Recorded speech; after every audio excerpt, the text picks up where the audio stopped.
আজ সন্ধ্যেতে আমরা সবাই অনেক বাজি ফাটিয়েছিলাম, কারণ কাল হলো ভাইফোঁটা। তো সেই জন্য আমাদের বাড়িতে পুপু এসেছিল। নমস্কার বন্ধু, আজ রয়ে এলাম আর একটা নতুন ব্লগ নিয়ে। এই টাইমটায় সবারই সর্দি কাশি লেগেই থাকে, কারণ ওয়েদার চেঞ্জ হয় এখন। আমারও অনেক দিন ধরে খুব জ্বর সর্দি কাশি লেগেছিল, তাই ঠিকমতো তোমাদের সাথে ব্লগ করে ওঠা হয়নি। তো সেই কারণে একটু চা খেয়ে নিলাম, প্রথমে গলাটা ঠিক হয়। কারণ আমরা এমন কিন্তু প্রত্যেক দিনই চা খাই সকালে, আমাদের এটা নিত্যনৈমিত্তিক অভ্যাস। আজ আবার আমার পড়ানো ছিল, পড়িয়ে এসেই চলে গিয়েছিলাম এনটিপিসি ফর্ম ফিল আপ করতে, কারণ তারপর কালকেই এনটিপিসি ফর্ম ফিল আপ শুরু হয়ে গেছে 21 তারিখ থেকে। তারপর পুপু এসেছিল আজ অনেক বোমবাজি নিয়ে।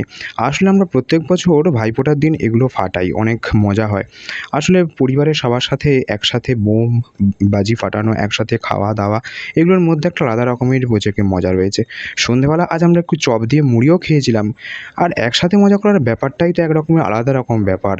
তো বন্ধুরা, ভিডিওটা কেমন লাগলো অবশ্যই কমেন্ট করে জানাবে। আর যদি ভিডিওটা ভালো লেগে থাকে অবশ্যই চ্যানেলটিকে সাবস্ক্রাইব করে আমাদের সাথে থাকবে এবং আমাদের পাশে থাকবে।